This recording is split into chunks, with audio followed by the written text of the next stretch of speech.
Dor no membro fantasma. Você já imaginou sentir uma dor tão intensa em uma parte do corpo que ela simplesmente não existe mais?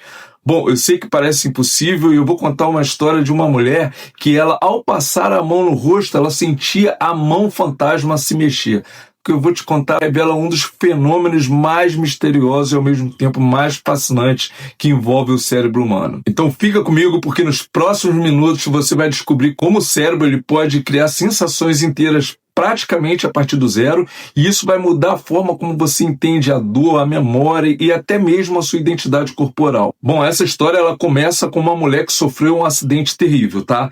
Ela perdeu o braço direito, ele precisou ser amputado e já era de se esperar que ela aos poucos ela fosse se adaptando a essa nova realidade.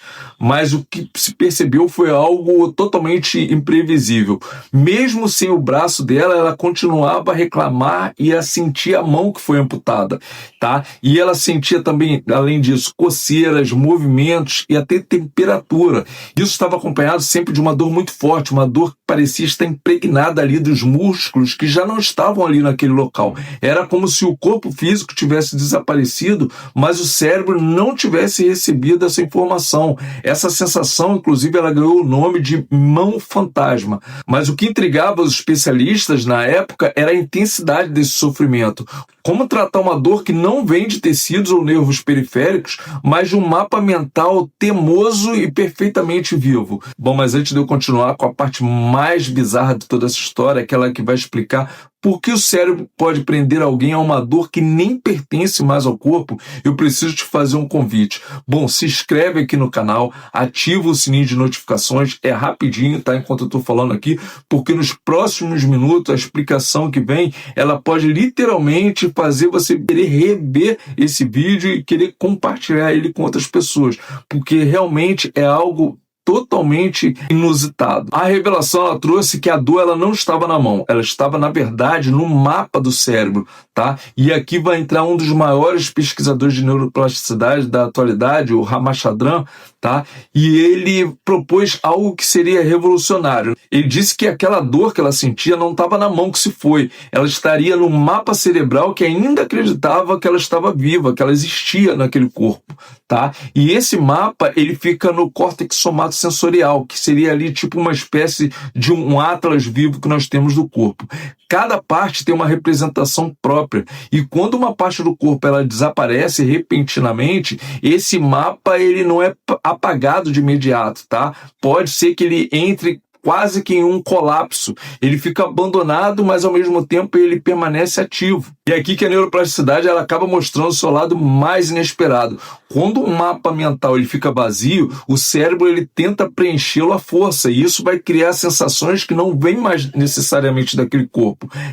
Essas sensações elas acabam vindo da própria reorganização neural das regiões das áreas que estão envolvidas. Então foi exatamente isso que aconteceu com essa mulher. Após a amputação, áreas vizinhas do mapa do braço, como por exemplo o mapa da face, essas áreas começaram a invadir aquele espaço que estava ocioso. E qual foi o resultado que veio a partir daí? Quando ela tocava o rosto, ela sentia simplesmente a mão fantasma se mexer. Era como encontrar um cômodo vazio dentro da casa do cérebro e ver um vizinho mudando os móveis lá dentro, tá? É algo muito impensável. Isso porque a dor ela vinha de circuitos que disparavam sozinhos, como fios elétricos que estão ali meio que desencapados. Tudo isso envolvendo aquela região que está totalmente comprometida. Bom, e aí percebeu-se algo muito intrigante, tá? Os neurônios, eles continuavam repetindo aqueles padrões antigos da dor, porque era isso que eles tinham aprendido ali ao longo de todos os anos da vida dela antes daquele acidente.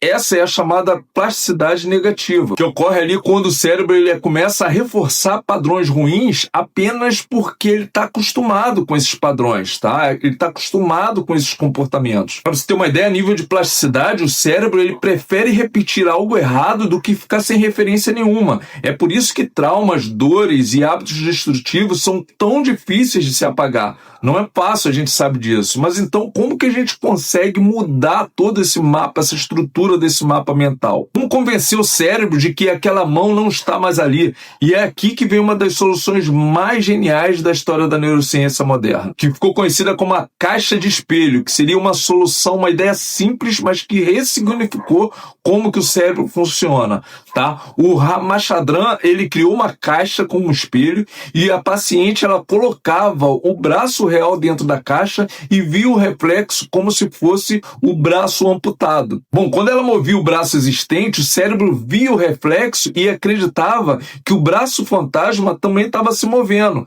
Qual era o resultado? A dor diminuía. E logo em alguns casos, após esse tipo de procedimento, percebia-se que a dor completamente desaparecia. Isso porque na prática o cérebro estava recebendo finalmente uma informação coerente e atualizada. Então o cérebro ele poderia entender que a tensão está liberada e a dor, consequentemente, ela poderia cessar. Imagina isso, um espelho enganando o cérebro para corrigir um erro de percepção profundamente enraizado. Bom, a partir daí a mulher ela começou a recuperar a autonomia e principalmente trouxe a ela uma sensação de alívio. A mente, antes aprisionada, ela acabou recebendo uma porta de saída para toda aquela situação. E aí, qual o significado mais profundo de todo esse caso? O que tudo isso nos mostra?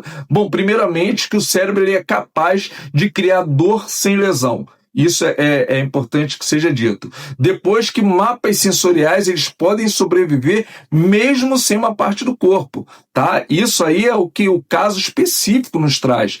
E experiências, repetição e hábitos mudam e modulam a realidade que sentimos. E mais importante, a neuroplasticidade não é apenas adaptação, ela impacta em transformação. Para fins de funcionamento, tanto cerebral e de impacto no nosso corpo, ela atua também de forma a transformar toda a nossa realidade. E aí a gente pode chegar a uma ideia, uma reflexão. Bom, se o cérebro ele pode criar dor do nada, será que ele também não pode criar cura do nada, bastando ali fornecer os estímulos corretos? Bom, se esse vídeo fez olhar para o cérebro humano com um pouco mais de admiração e talvez com um pouco mais de perplexidade, então você vai amar os próximos casos que eu vou trazer aqui. Então já garante a sua inscrição aqui no canal, ativa o sininho de notificações para você não perder os próximos vídeos, deixa aqui o seu like, tá? Porque nos próximos vídeos a gente vai explorar junto outros casos incríveis que mostram como o nosso cérebro realmente ele se adapta, ele se engana e principalmente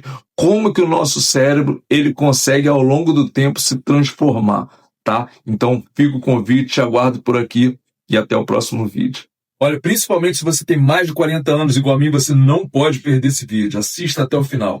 Você já percebeu quando às vezes a nossa mente parece estar dando umas bugadas, umas travadas assim do nada?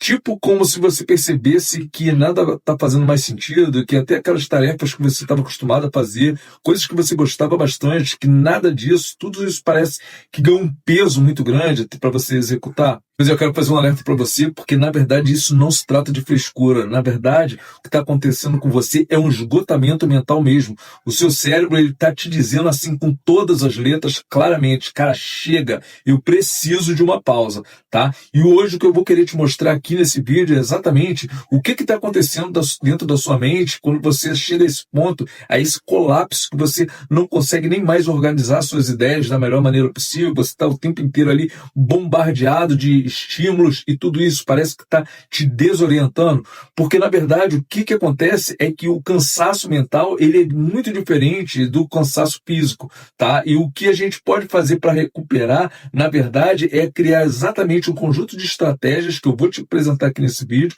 tá? Que de forma a tentar recuperar a nossa produtividade, a funcionalidade do nosso cérebro, tá? Por verdade, tudo isso que está envolvido é muito mais do que apenas uma confusão mental. É um estado de sobrecarga realmente que está colocando o teu cérebro a ponto de um colapso. Tá? E não basta aquela ideia de você um café, é tão simples, tá? Mas afinal de contas, o que seria esse tal desse esgotamento mental?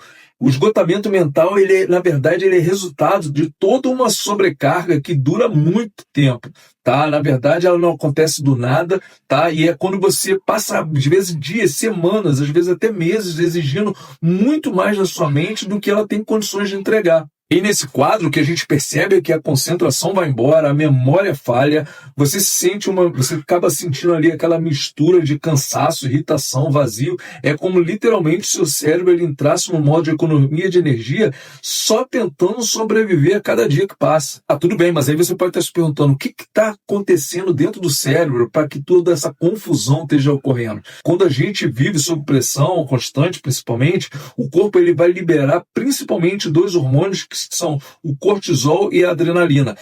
Esses dois hormônios eles são extremamente importantes em pequenas doses, tá? Eles deixam mais alerta, um foco, concentração melhor, tudo perfeito. O grande problema é que quando em excesso, eles começam literalmente a bagunçar tudo.